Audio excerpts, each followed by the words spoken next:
All right, what is going on, everyone, and welcome back to the Mets Weekly Podcast as we are live at this very moment on YouTube and on X to recap the Mets versus Dodgers series, as well as all the latest breaking news and rumors in New York Mets land. But before we do that, I want to remind everyone to subscribe to the Mets Weekly YouTube channel for new episodes of our show that are recorded live after every single series of games during the regular season. For those of you watching or listening on playback, you want to join the conversation in the future, make sure to turn on those post notifications to know when we go live. For those of you in the live chat right now, we love reading your comments, your questions, your concerns, all of that great stuff. You feel like you're being ignored, you're not being ignored. We'll just try to start as many as we can throughout the show to try and pull up as many to keep the flow of the conversation going. Make sure to follow Mets Weekly on X and on TikTok for my co-host Frank's instant reactions after every regular season game, which are titled the Mets Frankly Postgame. And for our audio listeners, make sure to follow us on all of your favorite listening platforms to not miss the audio version of new episodes that go up at 9 a.m. the following day. Also, make sure to give us a 5-star review. It would be greatly appreciated. So without further ado, let's get into episode number 138. Now, first and foremost, I want to apologize for the technical difficulties that we were experiencing for a good 45 minutes before this show just started. It was originally supposed to start at 2, and it ends up starting at 2:50. So we're not even going to get into what was going on, what was the issue, but we're here. We're finally here. We're ready to talk some Mets baseball, kind of in a time crunch with the game, the next series eventually starting off at 4 o'clock, which is such a weird way to start a series off. But it's the Chicago White Sox, and they're the Chicago White Sox, I guess. I don't know. But other than that, you guys may notice we have somebody returning. Andrew, you're back, finally. Our third mic. Everybody's been asking, where have you been? Are you lost? I just tell them, you pop in from time to time. Schedules sometimes just don't line up. But you were able to attend 2 of these games? One of these games? 3 of these games? 2 of them. As you can tell, I am no longer I'm in a different location. I was actually trapped in Carson's basement. He has caught me, kidnapped, and tortured me, and only letting me eat salad. So, I have been tortured. But I've been finally let out because the Mets beat a good team. But yes, was lucky to be in attendance for 2 of these games, and we'll be in attendance for one more for the next series. But again, back in New York, and dripped out in as much City Connect gear as I could possibly seem to acquire. But again, it's a decent series. It's probably, if not the Braves, probably the second biggest series that the team plays. And, it's Memorial Day weekend. The Dodgers are in town. The guy from Fortnite, getting all the glitz and glamour and being able to find a way to take 2 out of 3. You had a possibility to sweep it, but, God forbid, some offense shows up when your bullpen gives you 4 shutout innings and extra innings. Besides the point, again, you take a series win against the Dodgers and you move on, and now you get maybe to fatten up later this week. Yeah, 6 games ahead. We all know that playing down to competition is something that the Mets like to do. So they're still going to have to not lose focus. These are still major league teams that they're playing, in the White Sox and the Rockies coming up. But you get 2 out of 3 from a Dodgers team. Definitely carried on the back of the pitching staff, which has been the main situation all year, of the offense just kind of just underperforming. It just really has not been an offense that has been a guarantee. Even though as many weapons as they have, or the upside that it has, it just seems like they're not able to put things together, specifically with runners in scoring position and just finishing the job. And that was one of the main issues with what kept them from sweeping this series in game 1. We saw them fail to convert with runners in scoring position about, I think, for like 11 consecutive ABs in extra innings. After finally coming back, it looked like the situational hitting was somewhat popping up in that bottom of the 9th in game 1, and then it just disappeared with even more of less of a difficulty to score when you already start with a ghost runner at second. So those problems are still an issue. Obviously they continue to be in playoff contention. We know that they just beat a Dodgers team that they're going to have to get through. But again, there still are things on display here that are just not, it's not winning baseball. It's not great baseball. And they are going to kill this pitching staff by July if they keep this up. Andrew, I know that you had your doubts about this pitching staff. It has been the complete opposite as to what I think everybody expected. I was never really panicking on the pitching staff at all. I wasn't.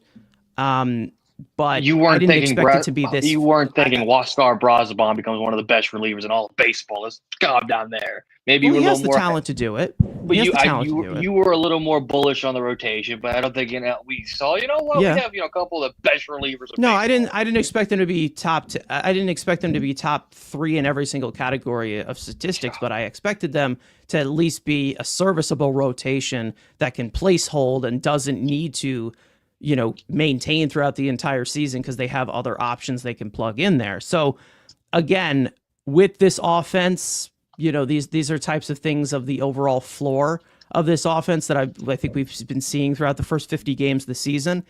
It's not fun, especially when you see this overall approach where they continue to shoot themselves in the foot. A lot of it is self-inflicted. And, we still saw that on display in this Dodgers series. We can't lie here. We talk about the win-loss record and then, them being in first place. Well, they're not in first place anymore. They're in second place now. Again, it's a point of like these things need to hold up. And the only way that they're going to hold up is if you actually play a winning brand of baseball. And you and me, we know better than anyone as hockey fans as well. Like talent does not mean anything unless you play the right way. Talent is not exactly, and there's plenty of teams in hockey who are very, very talented and high-end talent out the wazoo, and they end up falling on their face when it matters. So again, they're going to have to execute properly and play less sloppy baseball to maintain this playoff contention. Because again, the Braves aren't going to die down at any point. We know that they have Ronald Acuna Jr. back. Phillies are red hot right now. They may have lost yesterday, but they still, I'm pretty sure, have won like 8 of their last 10. They're on fire right now. The Nationals are young. I don't see them really contending for it, but they're still hanging around. And the Marlins are a team that haunts our nightmares in September. So again, in value of this division, it's not going to just be constantly handed to you. And I said this taking over for Frank's postgame, who is not here today. He was not able to make it. I said this in Frank's postgame last night, saying that they're relying on the pitching to just pull a rabbit out of their ass every single night, and you're going to burn them out doing that. I mean, we have seen the Mets bullpen start off really, really good with that type of consistency in a season before, and then they just completely falter because they're overused. Same thing goes for the pitching staff. I mean, it's overall max effort when you're in these tight games.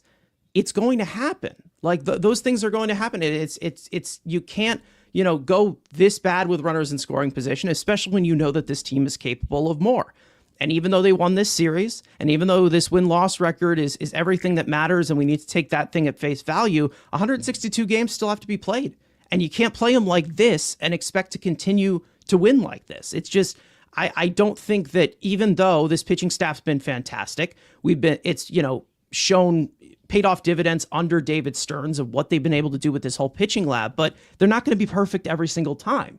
And I think we both knew that to agree that whether we were big on this rotation or not, it wasn't going to maintain every single game. And we've seen some of these games where a starting pitcher gives up 4 earned runs and they're nowhere to be found. They lose that game. The starting pitching is walking too much of a tightrope because the offense is just not coming through. If you want to add anything there. Yeah, and I guess going back to the connecting of the hockey, we began this subject.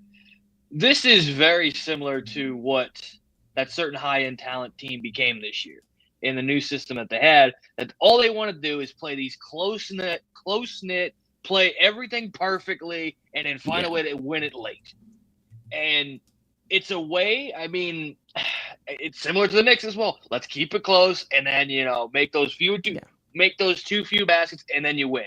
When you're playing this, you have to be perfect. And yes, obviously we said we've seen the bullpen die out and the pitching part, especially in the rotation, you can say, oh, we're getting, some reinforcements coming back. So maybe that could help down the line and obviously the deadline and we've seen surge. But again, this offense has been the problem.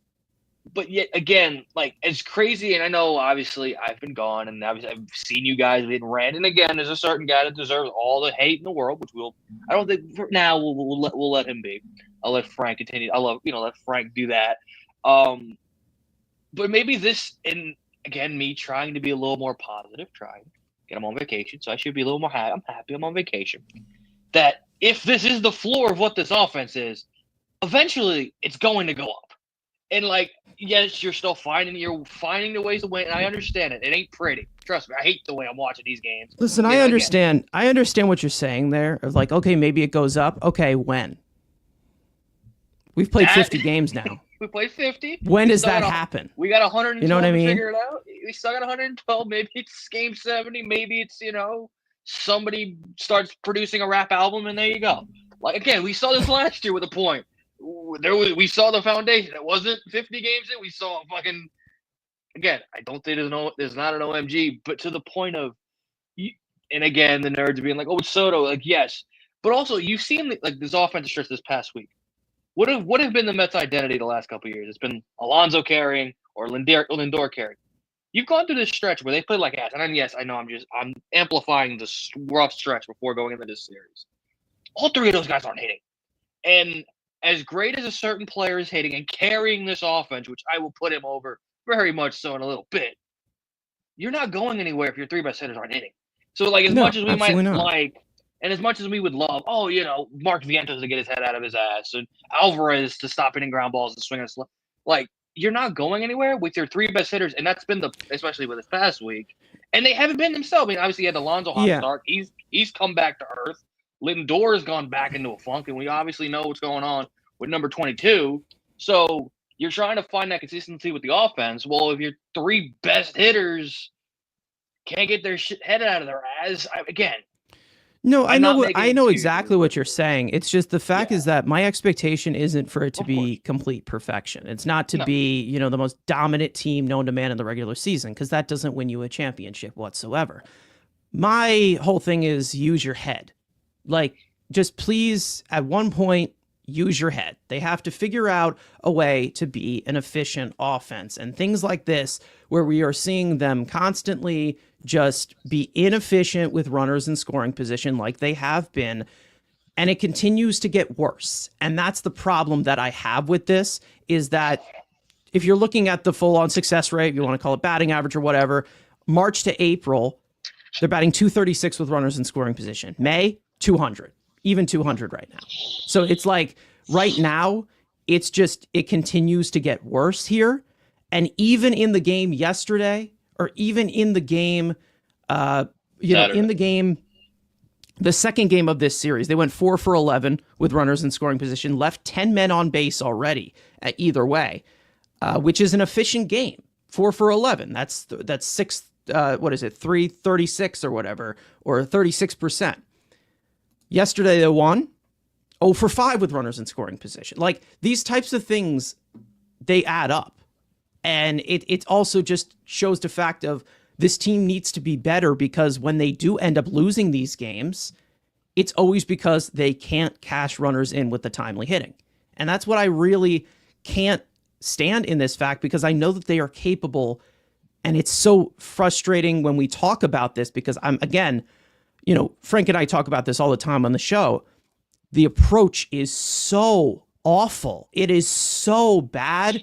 And I don't think anybody is really watching, but scoreboard, some people are scoreboard watching and seeing how stupid some of this decision making is with some of these guys with runners in scoring position, which is a really big problem.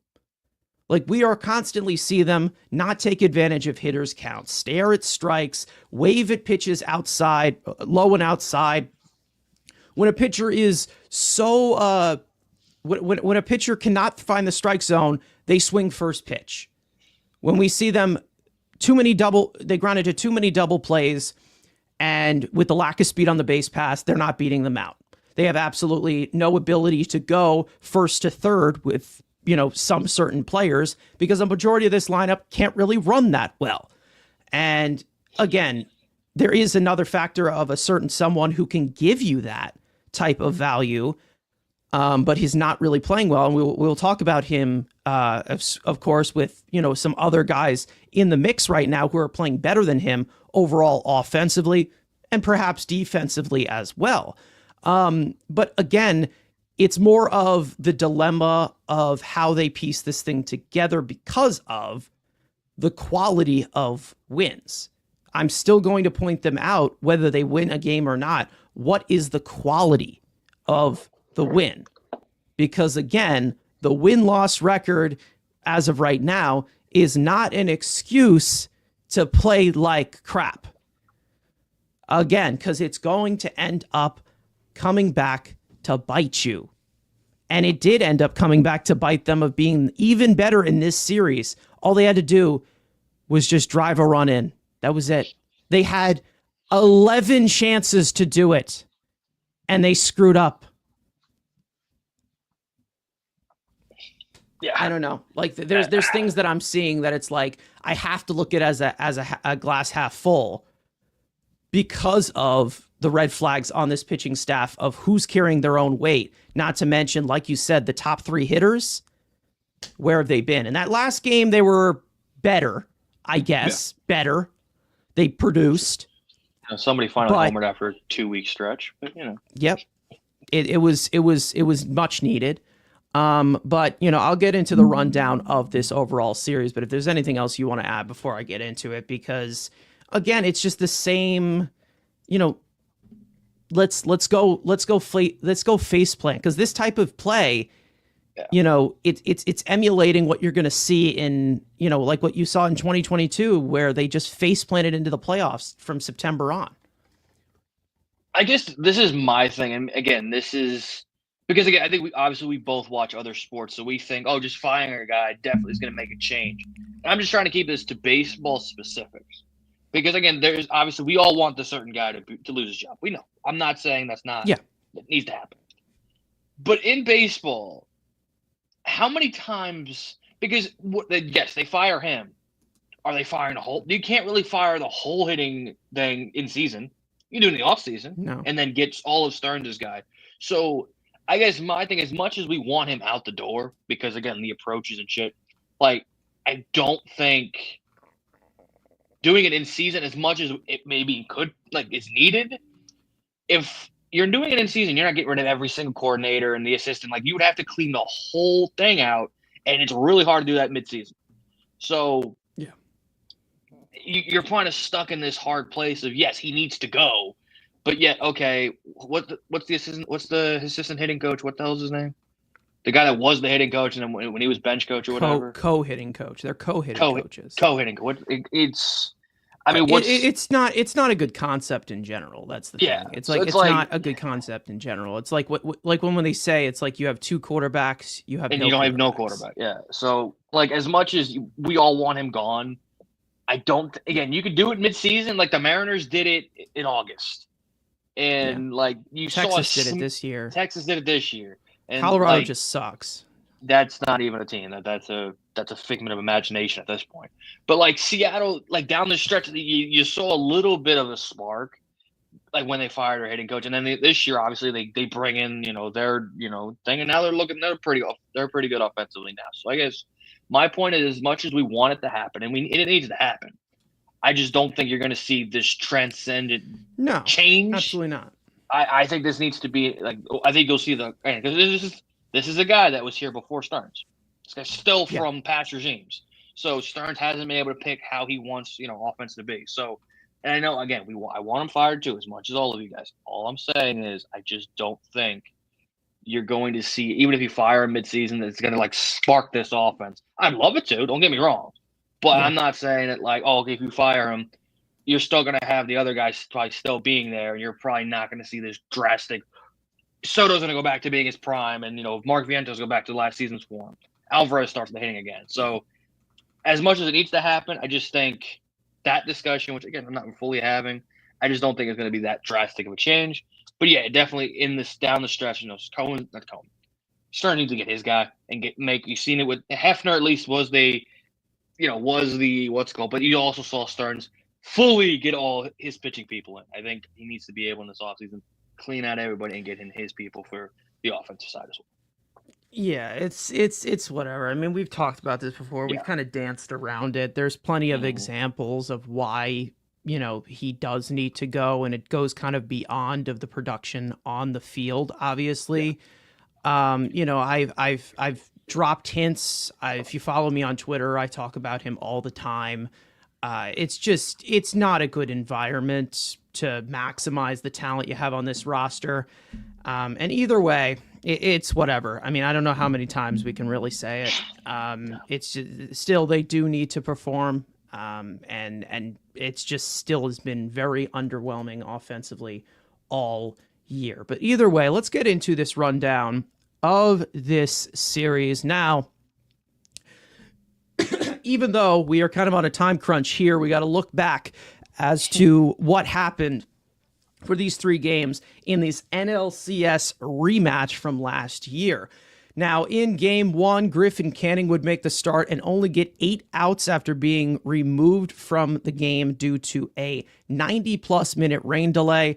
Max Krennic would resume the game, inherit runners at second and third with 2 out, walk Freddie Freeman on his first pitch to load the bases. The Dodgers would open up the scoring after an infield single by Will Smith, and Teoscar Hernandez would make it 3-0 Dodgers on a 2-run single. Krennic would get Max Muncy to fly out to end the third and close the book on Canning. 2 2/3 innings pitched, 1 hit, 3 earned runs, 4 walks, 1 strikeout on 54 pitches. Brett Beatty would remain hot in the bottom of the inning, blasting a solo home run to get the Mets on the board in the third. In the fourth, after a leadoff bunt single, by Starling Marte, where he'd advance to second on a throwing error by Max Muncy. Juan Soto would push him over to third on a ground out. And Pete Alonso would drive him in on a sacrifice fly after the initial call was overturned due to an obstruction call on Max Muncy, where he supposedly blocked Marte's line of vision. That would make it a 3-2 game. Jose Butto would get the 5th, and after getting the first 2 outs, he would surrender a walk to Will Smith, hit Teoscar Hernandez with the pitch, and Max Muncy would make it 4-2 with an RBI single. Andy Pages would add on to make it 5-2 Dodgers. The Mets would bring in Jose Castillo to get the final out in the 5th, and he'd also toss a 1-2-3 6th and get the first out in the 7th. Ryan Stanek would come on and finish the inning on 4 pitches. And retire all 6 batters he faced with 2 strikeouts and help from Francisco Alvarez throwing out Shohei Ohtani at second, trying to steal. Down 5-2 in the 9th, the Mets would finally get something going against Tanner Scott. Starling Marte would lead off with a single, and after a 1-out walk to Alonso, Jeff McNeil would slash a 2-run triple down the right field line to make it a 1-run game, and Tyrone Taylor would line a RBI single to tie the game at 5, and this one would be sent to extras. Edwin Diaz would get the 10th inning with a runner on second. He'd hit the leadoff man and load the bases with a 1-out walk, but he'd escape the jam, getting Max Muncy to ground into a double play, but the Mets would not score in the 10th. Reed Garrett would get the 11th and toss a 1-2-3 inning, stranding the ghost runner at third, but the Mets would not score in the 11th. Reed Garrett would come back out for the 12th and toss another scoreless inning, but the Mets would not score in the 12th. Down to their last available arm in the bullpen, that would be rest-deprived Huskar Brazaban, and he'd allow the ghost runner to score on a Teoscar Hernandez RBI double. The Dodgers would add on another run on a sacrifice fly, and the Mets would not score in the 13th. going 0 for 12 with runners in scoring position in just extra innings alone, using 8 pitchers to drop game 1 of the series in 13 innings, 7-5. Game 2, David Peterson would make the start, and he was brilliant after a rough start in the first. He provided much needed length after Friday's marathon, pitching into the 8th inning, striking out Shohei Ohtani for the 3rd time in the game to end his day. Edwin Diaz would come on to finish the 8th for him, striking out Mookie Betts to officially close the book on Peterson. 7 2/3 innings pitched, 5 hits, 2 earned runs, 2 walks, 7 strikeouts on 99 pitches. The Mets would find themselves down 2-0 in the second, and after a 2-out hit by pitch by newly called up Jared Young, followed by a single from Tyrone Taylor, Brett Beatty would get the Mets on the board once again with a RBI single. And in the 4th, after a leadoff single by Luis Torrens, Tony Gonsolin would walk Beatty and Lindor to load the bases, and Starling Marte would tie the game at 2 with an infield RBI single, keeping the bases loaded for Juan Soto, who would finally come through with a 2-run double to give the Mets a 4-2 lead. In the 8th, Brett Beatty would add to the lead with an RBI double to make it 5-2. Edwin Diaz would come back out for the 9th, strike out Teoscar Hernandez and Freddie Freeman, and get Andy Pages to ground out and finish off Game 2 with a victory, 5-2. Game 3, Kodai Senga would make his 10th start of the year. Didn't have his best stuff, but still managed to turn in a good outing, with his only blemish being a lead-off solo home run surrendered to Shohei Ohtani in the first inning. But he'd work in and out in traffic into the 6th, getting the first out, but leaving the game after walking Max Muncy. Ryan Stanek would come on to close the book on Senga by getting Andy Pages to ground into a double play. Senga would end his night going 5 1/3 innings pitched, 5 hits, 1 earned run, 4 walks, 5 strikeouts on 101 pitches, down 1-0 in the first. Juan Soto would hustle out a double play ball to extend the inning, followed by Pete Alonso launching his 10th home run of the year, breaking his longest home run drought of his career at 65 ABs, and giving the Mets a 2-1 lead. In the 3rd, after a leadoff single by Francisco Lindor, and Mark Vientos would reach on a fielding error by Mookie Betts, allowing Lindor to go 1st to 3rd. Juan Soto would drive him in on an RBI ground out to make it 3-0 Mets. The bullpen would do their thing from there. Max Kranick would get the 7th and 8th, retire all 6 batters he faced.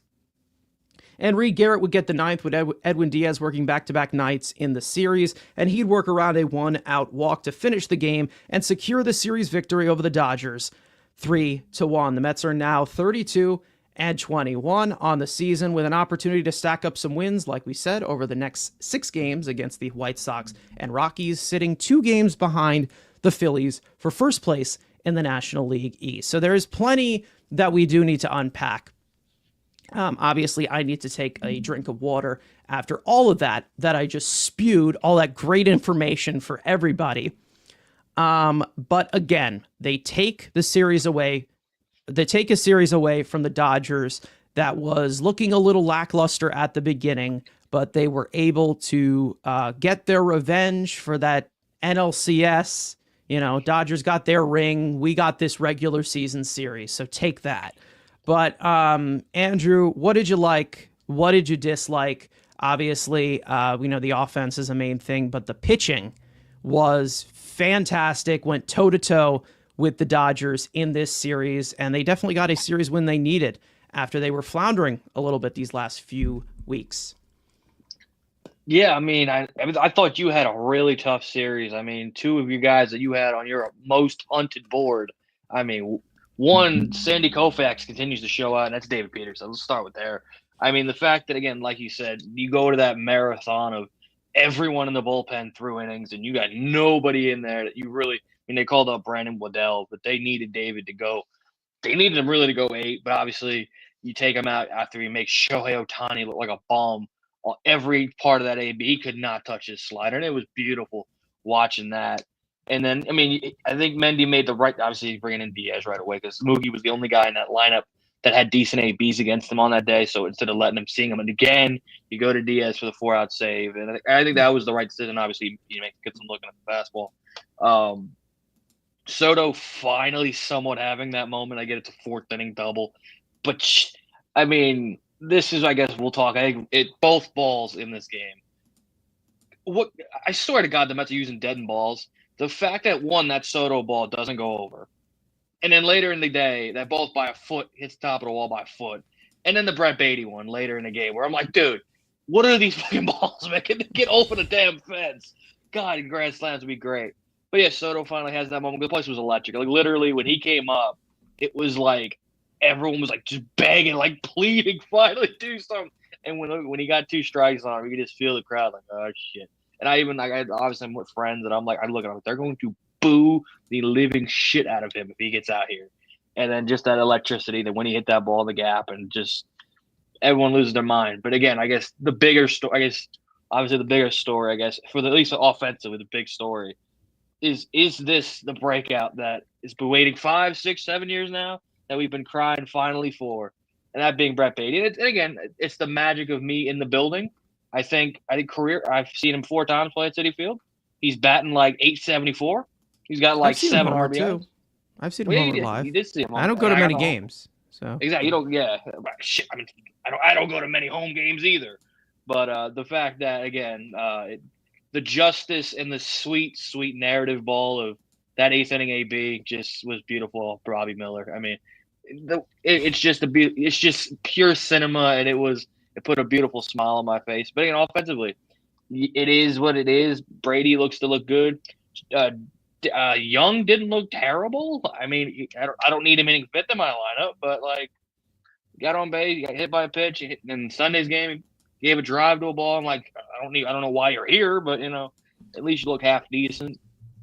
Lindor was kind of in that funk of just like something's off. I mean, the best thing he did all series was the damn interview with his wife mid game. Seems like that was the highlight of his series. But again, Edwin Diaz, which I guess a big thing of, he kept coming in, going up against Mookie, Freddie, and Teo, and just making them look like chumps, and that which was desperate. With his career over.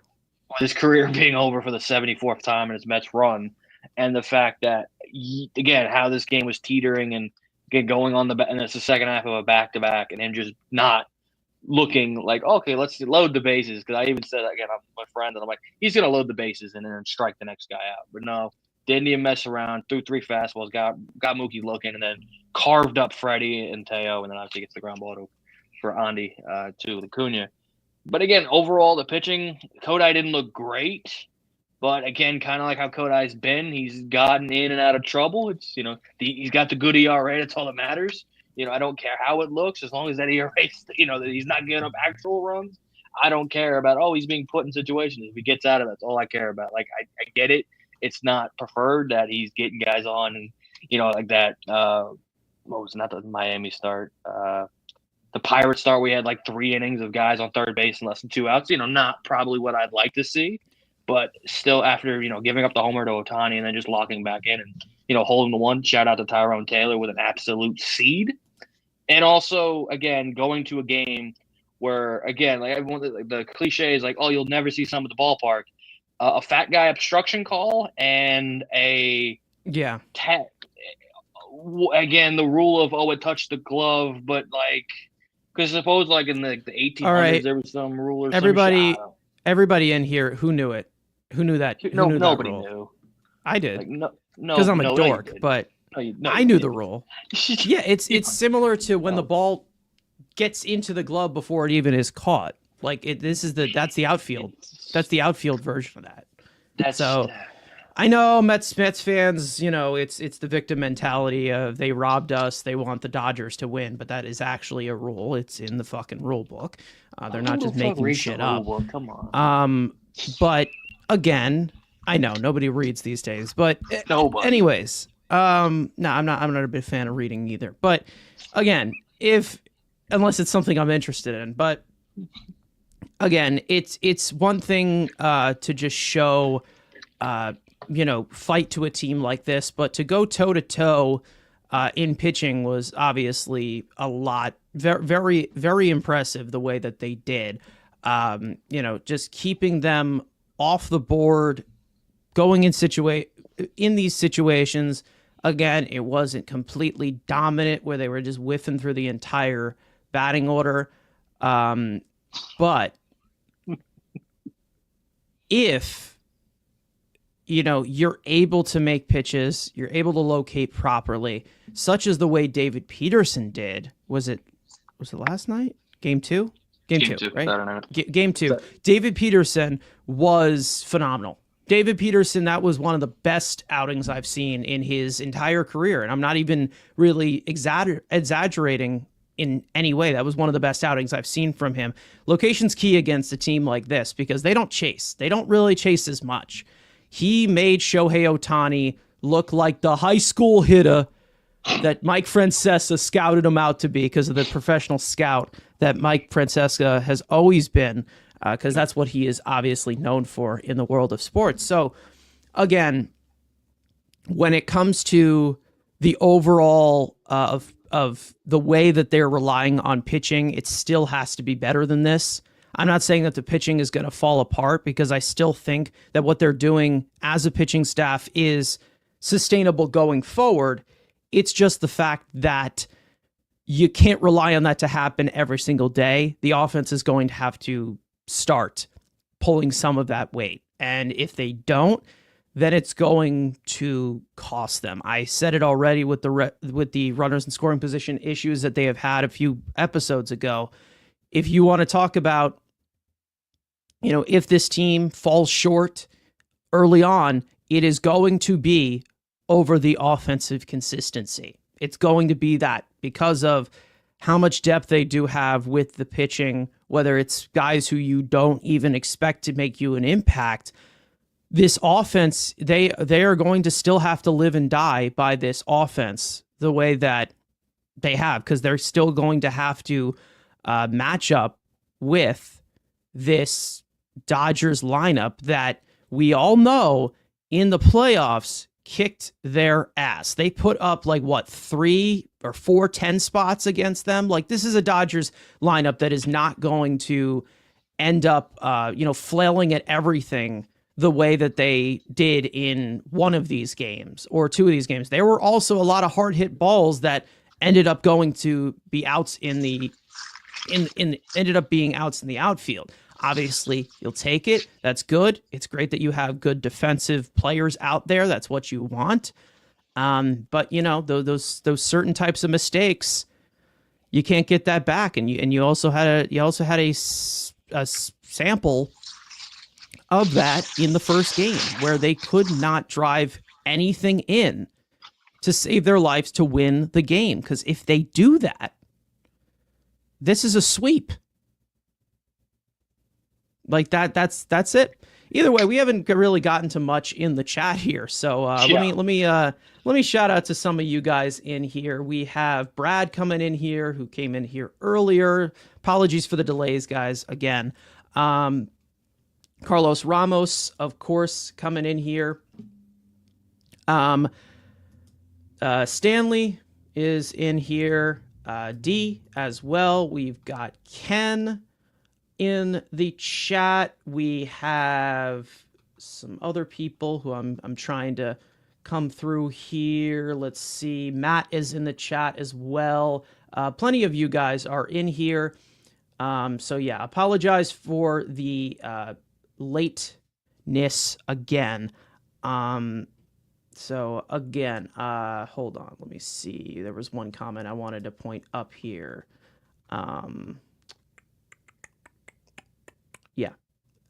Carlos Ramos saying, and that's fair, you're 100% right, but going by your examples, that's the move that they needed to happen prior to the season. And he's talking about the hitting coaching.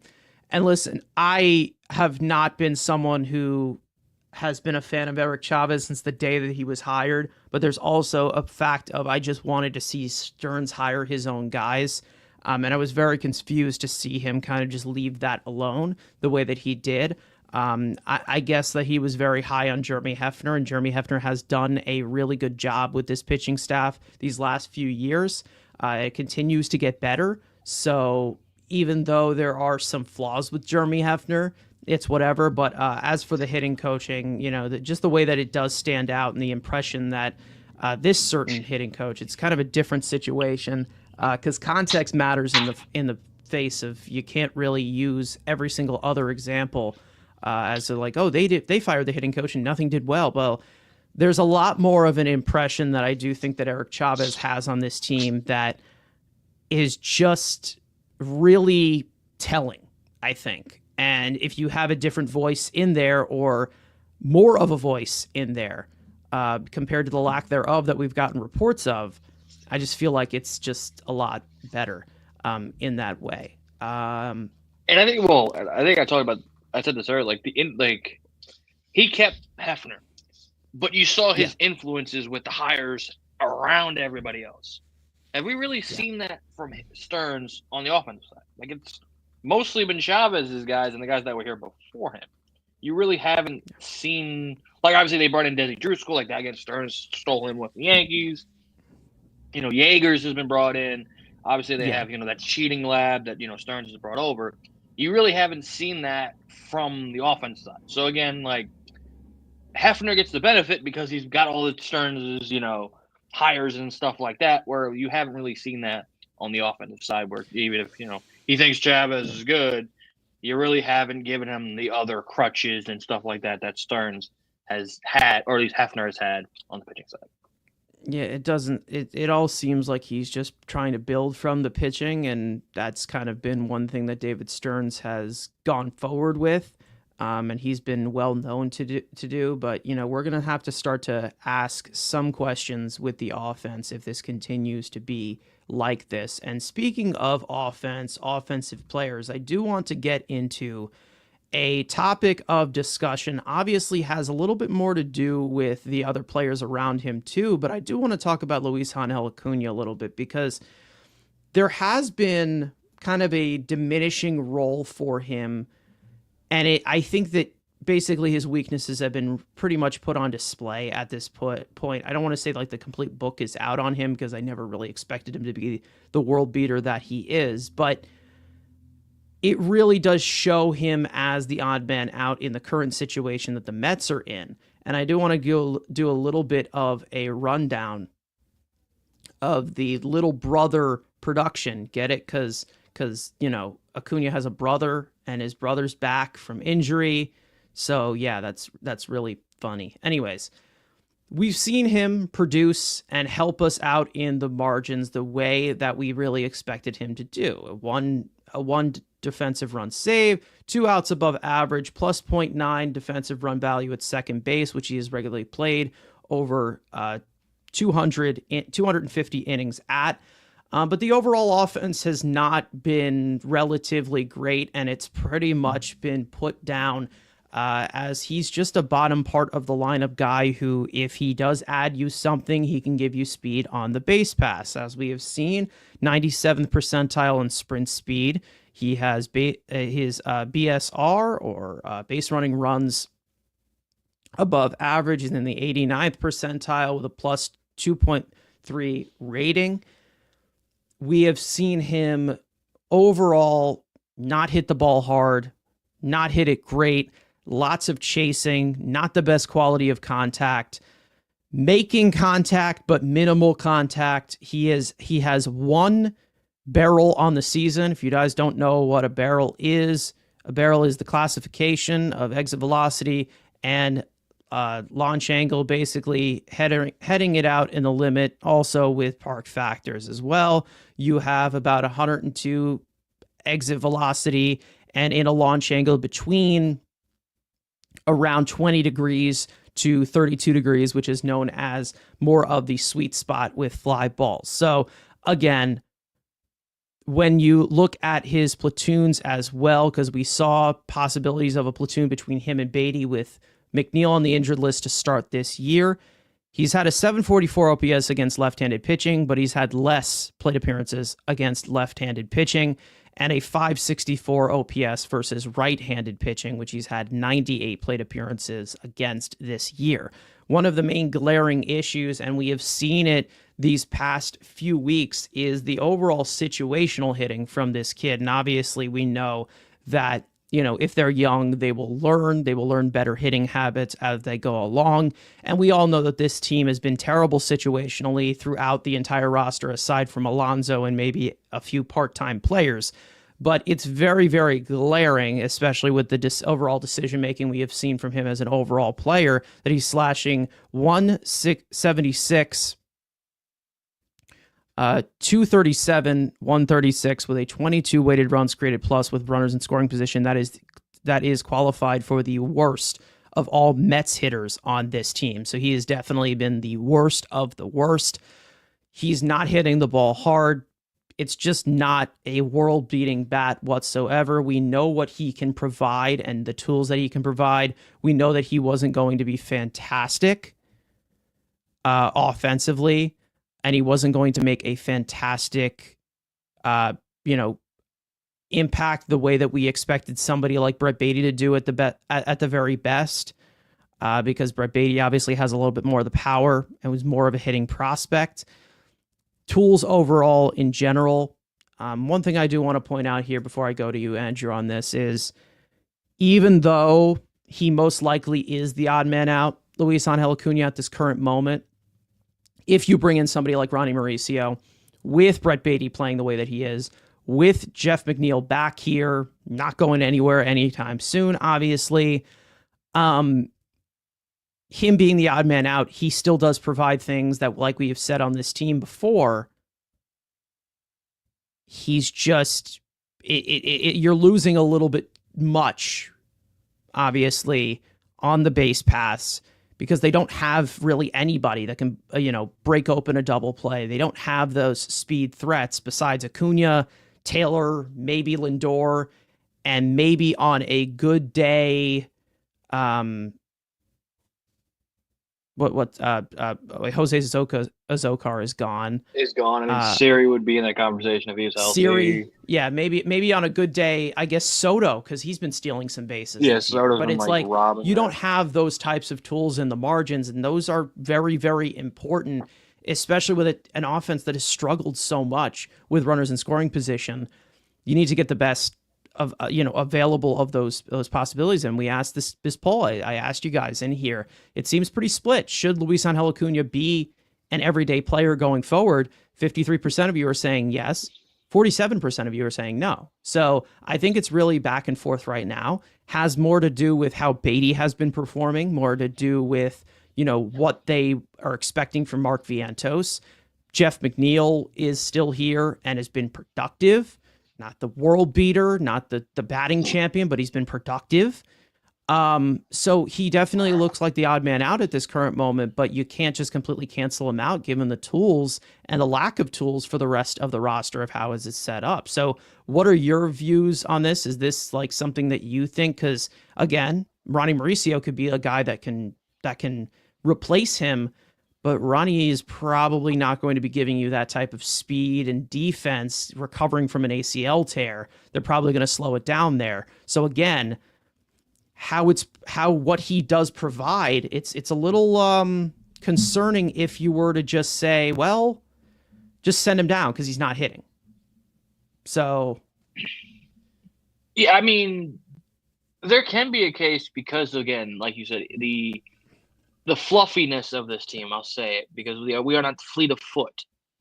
I mean, there is a world where you can have right now, you could call up Ronnie Mauricio and take the young, whatever the hell his name is, the guy, the DH today, young, whatever the hell his name is. Because I do think there is a valuable trait to late in game, because again, this might be, he hasn't been thrown out stealing. And again, late in games, you need a stolen base. But again, putting a guy around the scoring position isn't that kind of, a double negative with this team, especially when late in games, you need to get a guy in the scoring position. Probably not the best thing, but yes, to be, the tools that he brings, yes, he's not a third base, even though he played third base, he's not a third baseman. He really shouldn't be playing the outfield. But again, he gives you, and unlike other guys on the bench, he gives you a little bit of positional versatility. You really don't have that. I mean, Baty has become kind of that Kelly Johnson Swiss Army knife, kind of putting him anywhere to just try to get his bat in a lot of. He's played pretty solid defensively at second base, and obviously he's played great defense at third. So if you're bringing up a Mauricio, let's say if it was today, you would still have that. McNeil's here, so how would you?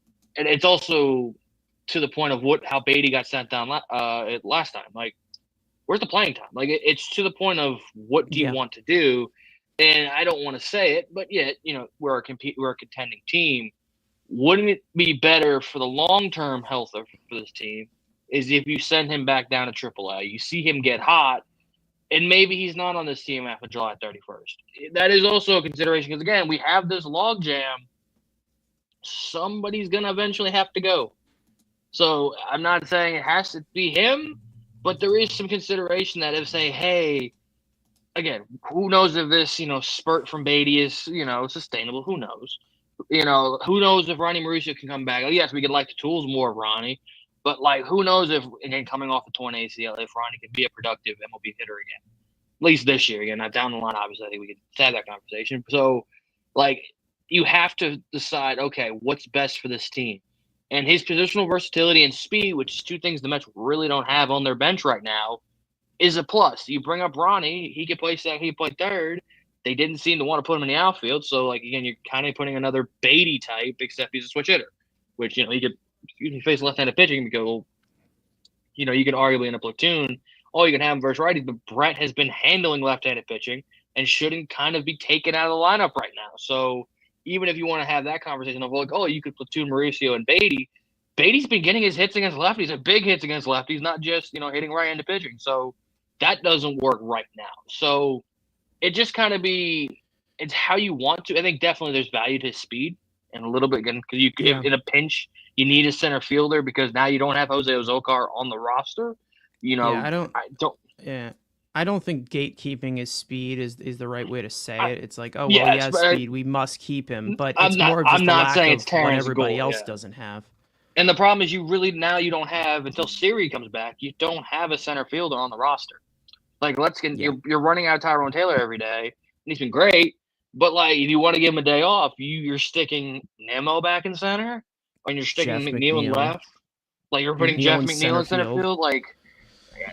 As much as, as much as I don't love Acuna, I honestly would prefer Acuna in center than McNeil in center. Yeah. But, again, it gives you that versatility with the speed tool. But, again, if he's not hitting, and that was never his calling card, his calling card throughout the minor leagues was, being a base runner, being, pest on the base pass and being a solid defender. And you have Ronnie who can at least give you that upside of hitting for power. Again, you can play the short-term game of, right now, just let him go down there and get his head back and get hot. But we also saw that report last year that, he doesn't really give a shit about AAA. He wants to be in the big league, so you also have that kind of in the back of your head that you at least have to have. It's not a big deal, but it is something to have in the back of your head. Okay, you send him down. Yeah, how is this going to affect another them? thing. Yeah, so that's another thing. The overall work ethic of the kid. I think it has come up into question of maybe he's just bored in AAA. We saw Francisco Lindor talk a little bit about it when they were breaking camp of maybe he just plays bored, and I've told him that I want him to be a lot I want him to be a lot better, and he can be a lot better. So that does come in mind, and it does show on the field a little bit. It does definitely show a field on the bit where you see a lot of mental mistakes, where it looks like he's just not giving you the 100% that he could possibly do. But he has shown some things at the major league level. I don't expect him to be a world beater by any means, which is the main reason as to why I look at it as okay, he's got one barrel on the season. He's not hitting the ball hard. I'm like, yeah, but I don't need him to. I really don't need him to just get on base and wreak havoc on the base paths. That's literally it. That's all I need. Carlos Ramos saying here in the chat, the most important point in that question is the everyday second baseman. Unfortunately, he will not be the everyday second baseman with how this team is currently constructed. They have a lot of infielders here. They do. They really do. And obviously you have that extra bat in the DH, which is kind of open at this current point, which I wouldn't be surprised if Ronnie Mauricio comes in here and they start just giving him some reps at DH first in the bottom part of the lineup just to slow him in, and they don't want to put him out there. But again, it does come to show where it's like you have this logjam of a lot of different infielders, and who is going to get the playing time. Obviously, McNeil has seemed to go to this part-time of sometimes he's in the lineup, sometimes he's not, which is just an awful accolation of 15 million, but it's beyond that at this point. Nothing you can really do at this point. But you also have these young guys that need to play every day in order to produce. And if you're doing these part-time types of things, Acuna can't be up here. And if they do send Acuna down, you do have a little bit of a concern, like Andrew just said, of maybe he just does not produce in AAA either because of that whole work ethic issue that we saw. But we will see what happens. Angelo saying, is Mauricio in their plans? It will eliminate Acuna for playing time eventually. Probably will. David Stearns has been vocal saying that he will come up here when there is a need. So we will see how they address that. I'm willing to wait it out with him. I have a little bit more high hopes for a guy like Mauricio compared to somebody like Acuna, compared to somebody like Beatty. I know some people don't want to hear that because of his batting average the last 2 weeks, but it does come to show that the way that this is constructed, you have a lot of infielders here, and the playing time is going to have to be figured out here. And, you're not going to be able to just be, oh, well, this guy, let's ride the hot hand. Let's put this guy in here for 2 weeks because he's red hot, and then he's not hot anymore. Then you put the other guy out there that wasn't able to play every day, and he has no rhythm. So again, it comes to the point where young guys, yes, they can compete for it, but they're going to have to get a decent amount of playing time, and someone is going to have to run away with the job at some point, because you can't have a different lineup every single day. Like we have talked about it. You need to have some kind of consistency. And yes, I understand wanting to ride this hot hand and this or that, but you're facing a different pitcher every single day. The only way that you're going to be able to make those adjustments is if you are in the same predicament of the lineup order or the same lineup. It's been proven in that way. That's how the Braves offense goes. That's how the Dodgers offense has gone. There has been times where they have a lot of stable pieces in that lineup that they put in there every single day in the same position. And it works like that. But still, we are still experimenting with this. This guy's batting second. This guy's batting third. This guy's batting fifth. This guy's the DH. This guy's at second base. This guy is in center field. He's in left field now, but he also should be a DH. And this guy can't provide anything else besides this. So they have to establish something for that continuation of consistency. M. Easy saying keep Beatty at third and Vientos at DH for a month against lefties or righties. That could be something that they could try, because again, the DH, the number one DH right now on the roster for that position is Starling Marte, who has not been good at all. I don't care if he gets a few clutch hits here and then. He just has not produced the way that we expect a Starling Marte making $20 million should. So Vientos at DH is definitely something that they do need to consider. That's another thing that we can talk about with this positional flexibility, which Vientos doesn't have at this point. Like he has not been good at third base. I'm not saying completely exile him to DH and make him become a 25-year-old DH, but if this is the deal with him, where he's going to continue to screw up at third base, and Brett Beatty is going to play the great third base that he is, it makes absolutely no sense to put him at third base just to get Marte's bat in the lineup. That makes no sense. You should not be doing that. You should not be saying, oh, well, we have to get Marte's bat in the lineup. Why? For what reason? What does he do well? What exactly does he do well? Get hit by the pitch occasionally? Okay. Get left-handed pitching a little bit better than right-handed pitching, even though he has reverse splits this year. Yeah. And then, again, especially the Beatty, and especially from what this team was built off, and what was David Stern's big, stupid 2 words: run prevention. Yeah. That's what he wanted. So it's the opposite of run prevention to have the shitty fielder in the field and the better glove, who, this year technically the better bat as well, on the bench. or let's say at DH or second base, Jeff McNeil's in the lineup. If Mark Vientos is in the lineup, he needs to be at the DH position or like that's it. Like not even like I don't put players in the best position to win. What are they best at? Yeah, this whole like everybody needs to play is what I'm. No. It's like, oh yeah, well this guy needs to play. He needs to get his reps. Make a decision. You have a bench for a reason. They're on the bench because if they're bench caliber pieces, they come off the bench.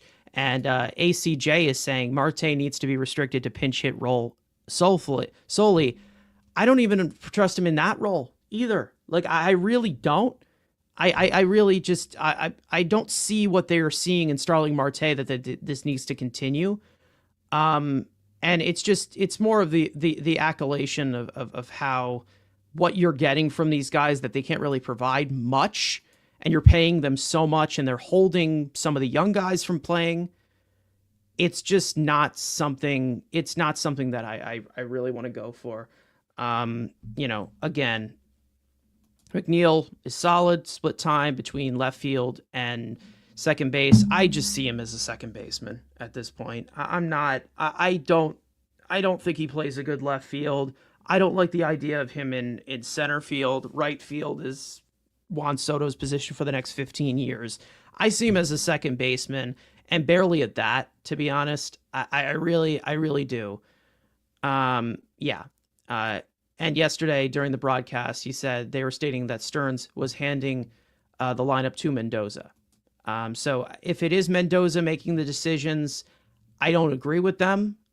There's a lot of decisions that they've been making that I have not agreed with. I'm not someone who wants to come for Mendoza's job because everyone thinks that the manager holds everybody back of the decision making. These guys have to perform. They really do. But I understand the fact of the consistency that's been in and out a lot because they have a new lineup every single day. So again, I'm not someone who's ready to completely throw Carlos Mendoza under the bus and say that he's the problem when we all know what this team is capable of, especially offensively, and they're just not performing. I just, there's things that I don't get. There's things that I don't agree with, but I'm not going to take it to the extreme of, Carlos Mendoza needs to lose his job completely. I'm not going to that. I'm not going to that district yet. But it's the overall playing time of these guys that, you hit, you continue to play. And that's what Brett Beatty has been displaying. He's been hitting. He's been very good since his recall from AAA. We'll see how long it lasts. I want to see the consistent, maybe a month of it, a month and a half of it, before I start establishing him as the next David Wright. I mean, we're 2 weeks already, so we're already halfway there. We're in 2 weeks already, so let's keep it up. Let's keep it up, Brett.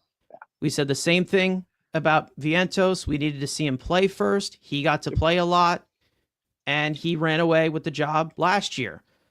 Mark Vientos now taking a step back, which is not great. No. And it definitely does not help the lineup, especially with how bad he's been with runners in scoring position as well. It's really, they're going to have to make some decisions of who is going to be the everyday player, because this part-time platoon stuff, yes, we've seen the Giants do it, but where are the Giants right now? Like the Giants, they won all their World Series with a lot of these everyday players who were there. You need consistency in this lineup. I'm not saying have the same lineup every single day, but you need structure. And when you're seeing things continue to be different, especially even in the top three, you're seeing things be different every single day. It's just they need to figure it out. I'm easy saying the hitting coach should be up for grabs. If they were 20th instead of 29th in hitting, they would be 15 games over. There's been plenty of these games where they've lost by 1 run and they could not get the extra run in. It wasn't the bullpen blowing it or whatever, or this or that. They were up by a certain amount where the offense just completely stalled out. That's how we know it can be better. And when you continue these types of habits, you're not going to end up winning a lot. You're not going to win. You're not going to end up like, well, we had the pitching there, we won, that's fine. But the hitting, it's got to be better. It's got to be better than this. We know it can be better. We can't see it just constantly, stall the way that it is. And I feel like one of the factors is the fact that we have a new lineup every single day. We have a new lineup today going into this game that is going to start in about 10 minutes. So I want to talk a little bit about Edwin Diaz, the best topic known to man in baseball. Edwin Diaz has been on a tear recently since some adjustments that he has made over his last 11 outings compared to the first 10 outings that he has had. And it's definitely been good. It's definitely been a big part, especially with his team in these tight games. He has looked a lot more like the Diaz of old. Not as explosive as he used to be. There's still some things he's got to iron out, but we're slowly, finally getting to the trumpet recrescendo. Overall comparisons between his first 10, first 11, last 11 that he has had. As for the Arsenal grades, Stuff Plus, Command Plus, on the scale, 100 is considered the average. It has been definitely a big improvement. The one thing that I do want to point out here has been the slider usage. He's obviously a 2-pitch guy, but he's using the slider more compared to the fastball. It looked like they were doing things completely backwards. The best Diaz is when he's prioritizing the slider to set up the fastball. We know he has 2 pitches. We know that when one of the pitches aren't great, they're going to sit for the other pitch. But the best pitch that he has command of, which command is the biggest factor with pitching, you got to make good pitches. A big example of that is somebody like David Peterson, who doesn't have the best stuff, but he's been able to locate properly, command the zone properly, expand the zone properly, and he's able to get a good amount of results. Command is very, very important. Like we have said earlier on in this episode, talent does not mean a thing unless you execute properly, unless you play properly. So we have seen Edwin Diaz use the slider, and we're also seeing the overall grades in his fastball and slider go up. Stuff Plus, 102 in the first 10. On his slider, 119 now for his slider. Command Plus, 86, one of the worst of his slider in the first 10. Command Plus is 106 now on his slider. Pitching Plus, overall pitchability, 101 to start. The first 10 from his slider, 135 now from his last 11 outings. We've seen his stuff go up in his overall fastball as well. Stuff Plus, 113 compared to 102 in his first 10 from his fastball. Command has gone up to overall average, which is good, especially with how much he was missing with the fastball and walking batters in those first 10. And overall pitchability has gone up too. So, like I said, nobody knows Edwin Diaz better than me. Like I've said many, many times, he needs to use the slider. He needs to prioritize the slider. Why are we doing this completely backwards, especially with a fastball that has dipped in velocity compared to what he had in 2022, where he was gassing 101, 102 all the time? So, Andrew, I will swing it over to you with Edwin Diaz. My guy is back. He looks sharp. He looks good. This is the game plan he needs. More sliders, less fastballs. What are you seeing from Edwin Diaz compared to what you were seeing at the beginning? Splitting this thing in half so far this season. He looks very, very close to the old Diaz that was able to work quick, and he was able to get a lot of swings and misses and chases and put hitters away. Yeah, and you've seen the effectiveness kind of go up. The more he's being, again, he's kind of that more he's being used. He's that rare reliever that the more he's worked, the better he is. And you've seen the last month and a half. When we were talking about at the beginning of the season, why the hell is Mendoza not using this guy? In the ninth inning, use the guy. Oh, he's on a back-to-back. We've seen when Diaz is used often, you see his success. And like I said, he's not throwing 102 anymore, but it's calm and easy, 99 if needed. I still think he can hit the 100 if need be, but excuse me, if a slider is working, and it did obviously last night, it was mostly a fastball outing against in Sunday's game, where he's mostly going after Mookie with fastballs, and obviously if you see the slider, if he has command of the slider, there's very few relievers in baseball better than him when Edwin Diaz is locked in, and at his best, there's very few relievers who can hold a candle to him. And what we saw early in the season is, what is he walking guys? And we thought about it's heart attack Diaz, where he has to, walk batters, hits guys, and obviously, the stolen base problem has still been a big thing. But he's been able to lately just come in dominant, and it's kind of like peaceful, which is kind of, obviously beginning of the year you were like praying for peace from Diaz. And lately in the last couple outings, it's just been, here's 98, hit it, and then the slider if need be to sit your ass down. And to see the progression, and obviously you need him. And when you have a back end of the bullpen with him, Brazaban, again, being that unsung hero for this team, where everyone was then like, what are you getting out of the bullpen? Diaz, another year on the contract, what do you get? And he's definitely seen the backhand of this bullpen be the biggest success story with the rotation to carrying this whole Mets season. Yeah, and again, we've talked about this whole, sequencing before of a two-pitch pitcher. Obviously, if things aren't great, they're going to sit for the other pitch because, again, you got to have things as precise as you possibly can. Look at guys like Mason Miller, who is having a really tough time with that right now, as to where he cannot control his slider. Everyone's sitting fastball, and they're catching up to him, whether he's throwing 102 no matter what. So when it comes to Diaz, that type of arm angle that he has was a 20-degree arm angle, which is very low from the windup that he has or the overall stretch that he has. You can't prioritize a fastball the way that some of these pitchers do. You have to prioritize a slider in order to glide through the zone, expand the zone, and then you set up the fastball the way that you do. It's more of just the arm angle as to why. Carlos Ramos saying Diaz has 3 pitches, not 2. Ask Mookie Betts. He does not have 3 pitches. Not even close. I can tell you from all characteristics from pitch to pitch, he does not have a 2-seamer or sinker or whatever. 2-seamer, sinker, same thing at this point. Those are 2 completely different shapes. You got lots of induced vertical break from a fastball. You got a lot of horizontal break from a sinker or runner, if you want to say that. Not to mention, he also has a slider that is also a cutter. It's a gyro cutter, is what we call it, the razor blade cutter, the razor blade slider.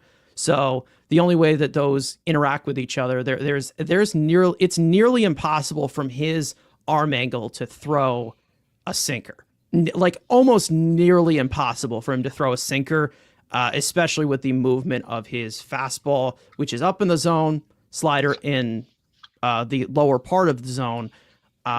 It's nearly impossible for him to just maybe it is like if he swipes across against left-handed hitters, but that's just not. I don't think that's really possible. So whatever Mookie Betts is saying, that is not true whatsoever. That is not true. I can tell you right now, because there's 2 different pitch shapes that he displays from that arm angle. It's not possible for a guy to throw a sinker or a 2-seamer from that type of arm angle. Like I don't know what people are talking about with that. That makes absolutely no sense. We've seen Diaz throw a little bit of a changeup, I'm pretty sure, back when he was with Seattle, yep. But it was definitely a lot different. But again, changeup, because there's also a cutter in there. He has the changeup.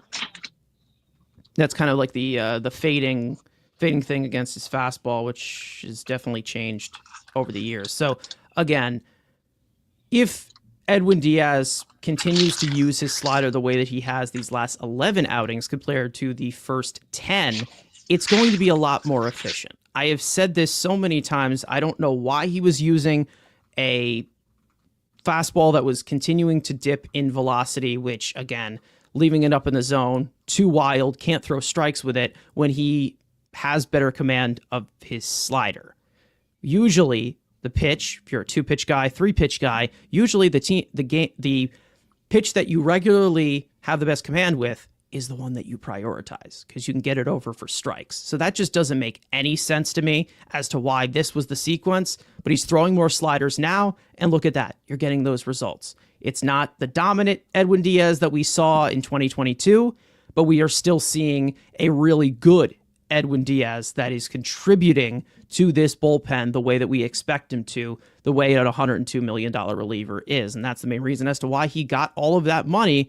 Like you said, use him. Go out there. Use him, please. He likes to pitch.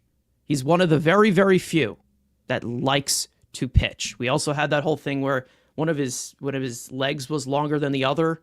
Not physically, but in his overall windup, they made that type of adjustment, and he was able to build off of that. He said to the media, he said, "I'm doing whatever I want on the mound right now," which is a scary concept for hitters when you hear that from Edwin Diaz. So the confidence is brewing. We know the mental game with him. Let's continue it to go. M. Easy saying, you jinxed to Carson. Watch him walk the ballpark in this series.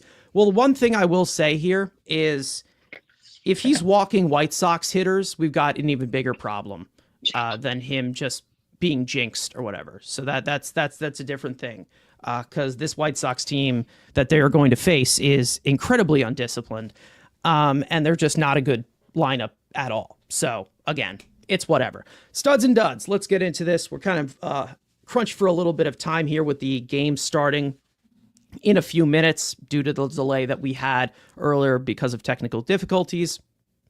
Apologies for that. But studs and duds, one player that was good in this series, one that was not. Andrew, I will go to you. Some choices out there. What do you think? You're started for this series.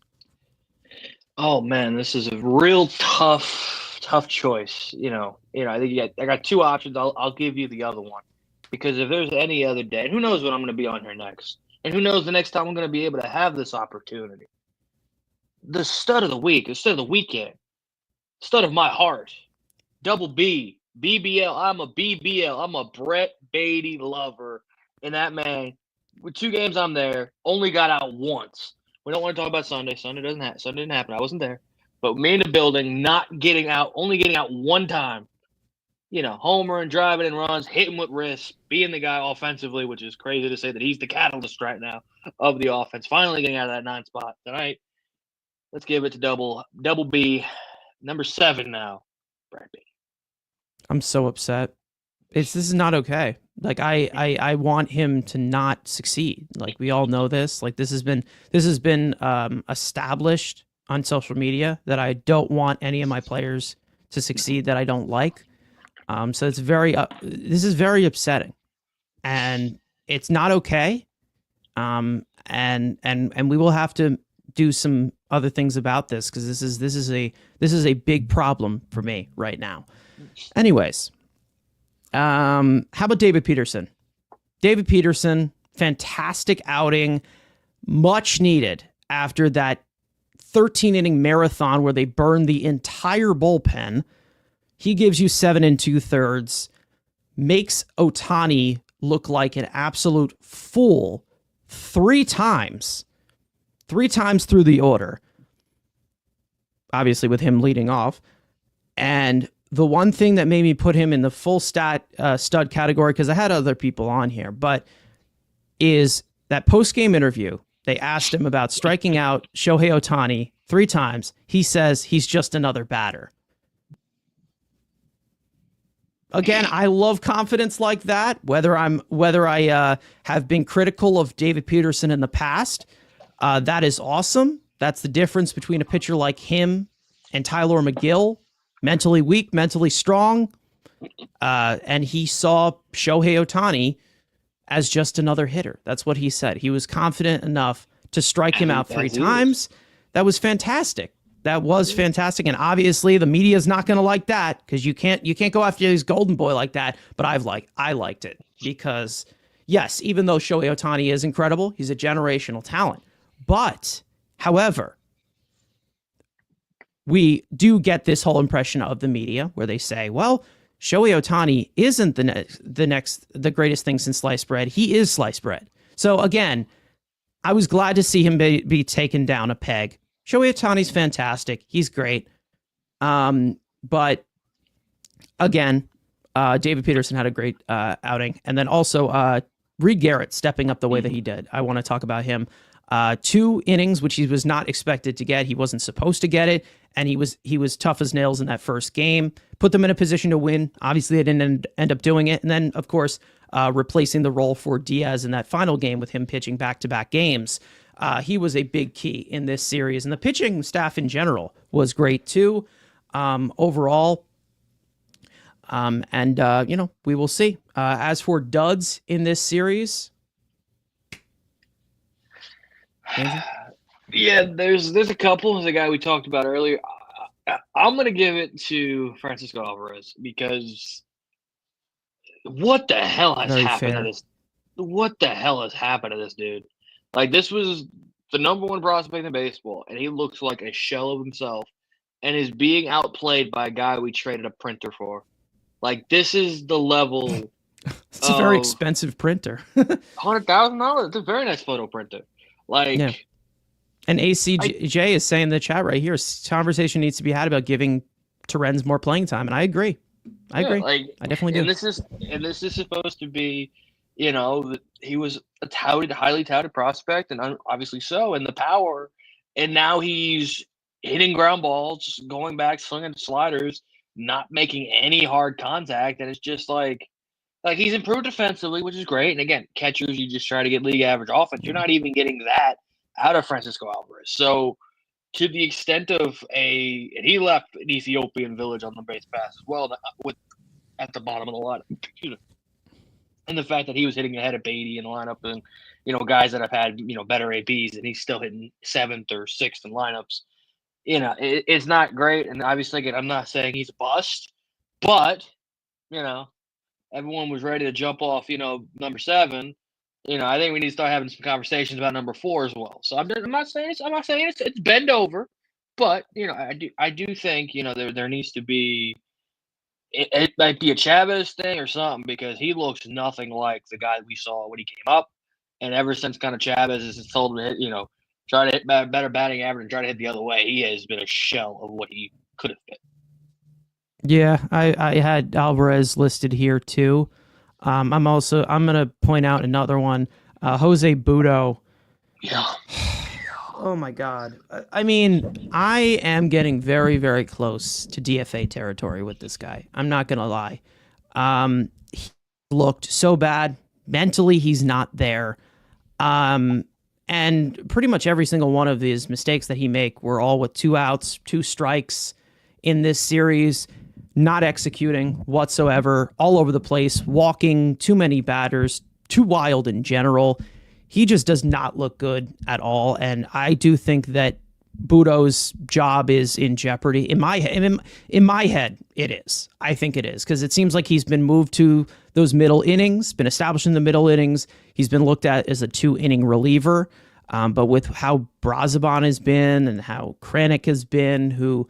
Kranick has started to pick it up a little bit recently as to when he had a few tough outings, and how Reed Garrett has been, Ryan Stanek, all these other pieces.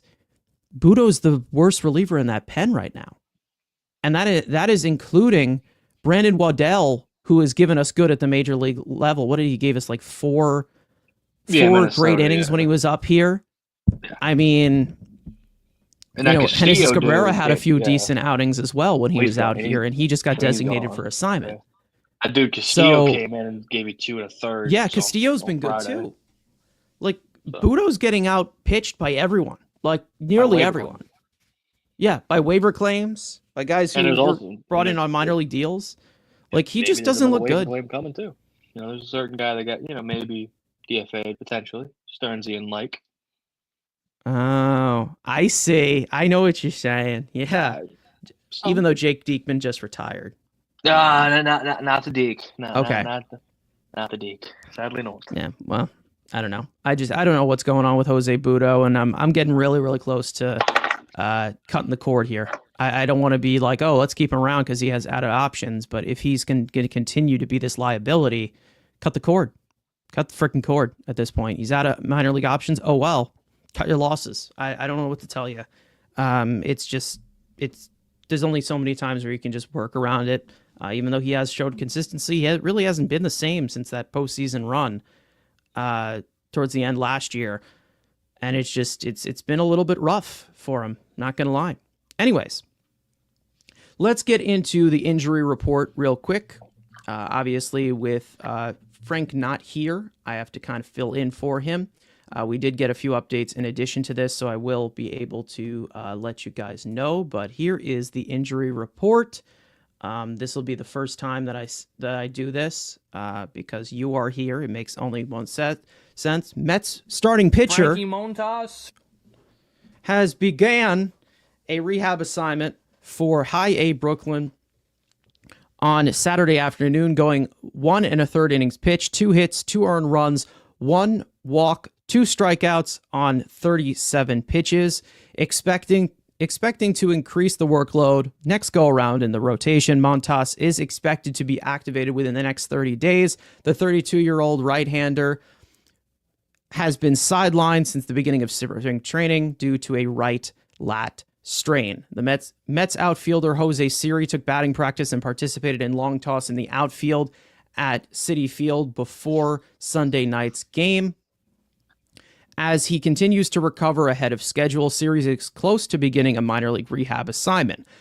The 29-year-old is currently on the 15-day injured list due to a fractured tibia bone in his left leg that he experienced after fouling the ball off his shin in West Sacramento. Mets infielder Mark Vientos was scratched from Friday's lineup due to abdominal soreness. Mets manager Carlos Mendoza stated that the decision was precautionary reasons as he took some swings in the cages on Saturday and made an appearance as a pinch hitter during the 8th inning. Vientos returned to the lineup on Sunday, batting second and playing third base. Mets outfielder Brandon Nimmo left Friday's game early with neck stiffness. Nimmo believes that he experienced the discomfort after colliding with the left field wall on a leaping catch he made during the second inning of the game. After missing Saturday's game the following day and not participating in any baseball activities, the 32-year-old veteran returned to the Mets starting lineup on Sunday. He's also batting second tonight in today's starting lineup against the White Sox. We also got a little bit of some updates while our stream has been going on. Shamanaya is also progressing a little bit. He is moving along as well. I will pull up the DeComo tweet. We also got some stuff about Jesse Winker, where he is still shut down from some baseball activities, but he is doing some light jogging. He's getting in some work as well. So we're not going to get Jesse Winker back anytime soon. But as for the report on Manaya, he will throw live BP on Thursday, his first time facing hitters since straining his oblique in spring training. So he is moving along. He obviously has to face hitters. He's thrown bullpen sessions, and then he will get into a minor league rehab assignment in his throwing progression. He seems to be like about 2 or 3 weeks behind Frankie Montas. So it looks like Montas will be back before Manaya regarding any setbacks. And it's definitely in addition to this rotation, even though he gave up 2 runs in his rehab start. We have to overreact, and he's awful. We'll really, blame really AB. bad. We're going to blame AB because he was in attendance. We're just going to blame AB. He's really, yeah. He really was a absolute liability, and I think it's time for him to go. But other than that, either way, let's get into this upcoming series that I believe has already started. The game already started. Apologies again. We had some late getting out of the box. Let's just say that. As for the upcoming preview, which is happening as of right now as we speak, Clay Holmes will start the series opener against former Mets pitcher Adrian Hauser, who they acquired from Milwaukee along with Tyrone Taylor. Tyrone Taylor's still here. Adrian Hauser was DFA'd last year.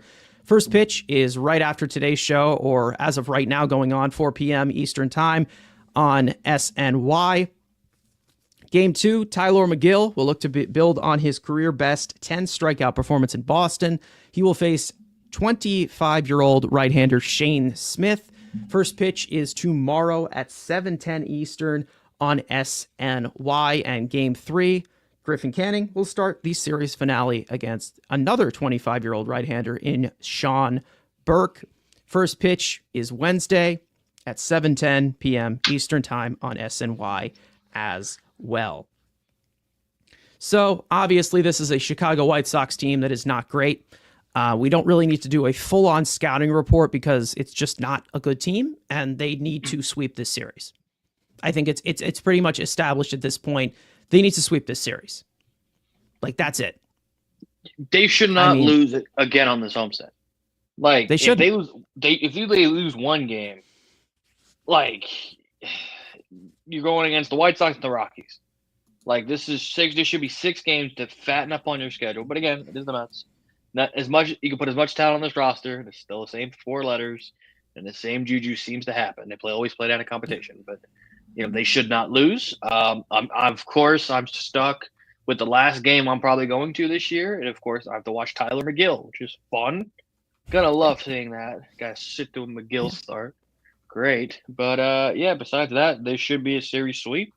The next 2 should be a series sweep. But again, we know with the Mets, the obvious is never that obvious. Yeah. And hopefully we, stack up these wins, get into a better position, because we're in a better position than we were last week, where the Phillies were playing the Rockies and the Mets were playing a little bit more significant opponents, and they got the upper hand on them in the division. So maybe that'll turn our way with the White Sox and the Rockies coming up in these next 6 games. It has already started. The game, we had a scoreless inning in the first by Clay Holmes after walking the lead-off batter. Took him 22 pitches to get through it. Francisco Lindor just grounded out to start off the bottom of the first. I am predicting a sweep. We need a sweep. It's unacceptable if they don't sweep this series, because this team, by default, they should be doing what we expect them to do. And you're facing Adrian Hauser today. So please hit Adrian Hauser, who was getting hit a lot as a member of the New York Mets. So that's all I ask. Get the job done against a team that is significantly worse than you. As for the rest of you guys in here, for those of you who follow along, we overlapped into the game. Usually that doesn't happen, but it did happen today. Andrew, final thoughts before we wrap this thing up. What do you think? Welcome back. It's nice to be back in Citi Field. I got as the meme, as Vince Carter says, I got one more in me. So I got one more in me on tomorrow night. And again, this should be a win. It should be, the rest of the homestand should be getting good. And we're almost getting to my favorite time, where I'll probably pop a hell of a lot more, because guess what, ladies and gentlemen, next week we're in June.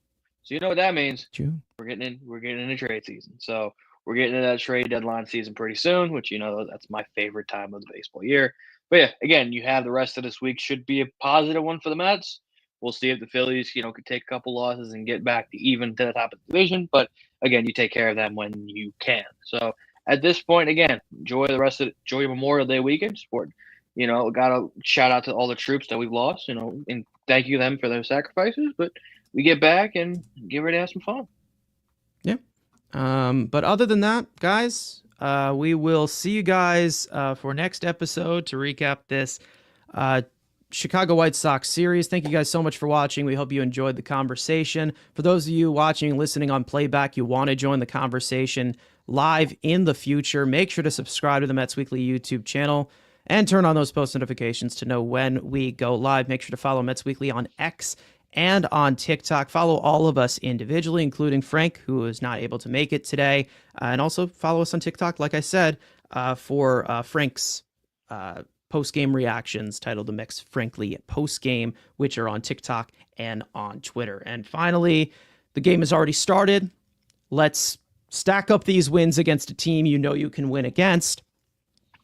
Let's go Mets. Everybody enjoy the game, and we will see you guys next time.